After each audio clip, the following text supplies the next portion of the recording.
Today at മലപ്പുറത്തിലേക്ക് സ്വാഗതം.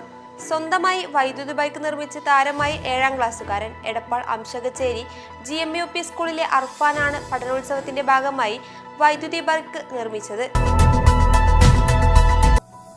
തിരൂർ താനൂർ റോഡിൽ Pookkayil trust Plaza ഓഡിറ്റോറിയത്തിന് സമീപം ടാങ്കർ ലോറിയും കാറും കൂട്ടിയിടിച്ച് കാർ ഓടിച്ചിരുന്ന ആൾക്ക് പരിക്കേറ്റു. ആസാദ് ജ്വല്ലറി ജീവനക്കാരനായ മുത്തൂർ സ്വദേശി ഷഫീഖിനാണ് പരിക്കേറ്റത്. ജില്ലയിൽ മഞ്ഞപ്പിത്തം, മുണ്ടിനീര്, മറ്റു ജലജന്യ രോഗങ്ങൾ എന്നിവ റിപ്പോർട്ട് ചെയ്ത സാഹചര്യത്തിൽ മമ്പാട് പഞ്ചായത്ത് പരിധിയിലെ വിവിധ ഭാഗങ്ങളിൽ special dum soda, masala soda, എരിവും പുളിയും കലർന്ന പ്രത്യേക പാനീയങ്ങൾ എന്നിവ വിൽക്കുന്നത് നിരോധിച്ചു. റമദാനിൽ നോമ്പ് തുറന്ന ശേഷമുള്ള സമയത്താണ് നിരോധനം കർശനമാക്കിയത്. മഞ്ചേരി പബ്ലിക് ലൈബ്രറിയിൽ വികസന വിജ്ഞാന സദസ്സ് സംഘടിപ്പിച്ചു. Eranad taluk library council secretary KP മധു ഉദ്ഘാടനം ചെയ്തു. ലൈബ്രറി പ്രസിഡന്റ് NT ഫാറൂഖ് അധ്യക്ഷത വഹിച്ചു.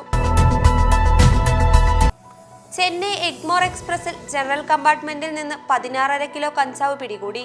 തിരൂർ റെയിൽവേ സ്റ്റേഷനിൽ നടത്തിയ പരിശോധനയിലാണ് ട്രെയിനിന്റെ ജനറൽ കമ്പാർട്ട്മെന്റിൽ നിന്ന് കഞ്ചാവ് പിടികൂടിയത്. കരുവാരക്കുണ്ടിൽ അപകട ഭീഷണിയുള്ള മരങ്ങൾ മുറിച്ചു മാറ്റണമെന്ന ആവശ്യം അധികൃതർ പരിഗണിച്ചില്ല. മരം വീണ് വീടിന് കേടുപാടുകൾ പറ്റി. തരിശ് കുണ്ടോടിയിലെ ചേരിപ്പറമ്പൻ സുഫൈജയുടെ വീടിന് മുകളിലേക്കാണ് മരം വീണത്. വീടിന്റെ മെയിൻ സ്ലാബിനും ഭിത്തിക്കും കേടുപാടുകൾ സംഭവിച്ചു.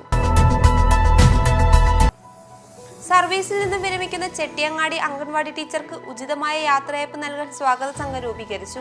ഏപ്രിൽ 28 വൈകുന്നേരം 4 മണി മുതൽ നാട്ടിലെ മുഴുവൻ ആളുകളെയും ഉൾപ്പെടുത്തി ഗംഭീരമായ വൈവിധ്യമാർന്ന പരിപാടികളോടെയാണ് കോമളവല്ലി ടീച്ചർക്ക് യാത്രയയപ്പ് നൽകുന്നത്. ഇതോടെ ടുഡേ അറ്റ് മലപ്പുറം സമാപിക്കുന്നു. പുതിയ വാർത്തകളുമായി അടുത്ത ദിവസം കാണാം. നന്ദി.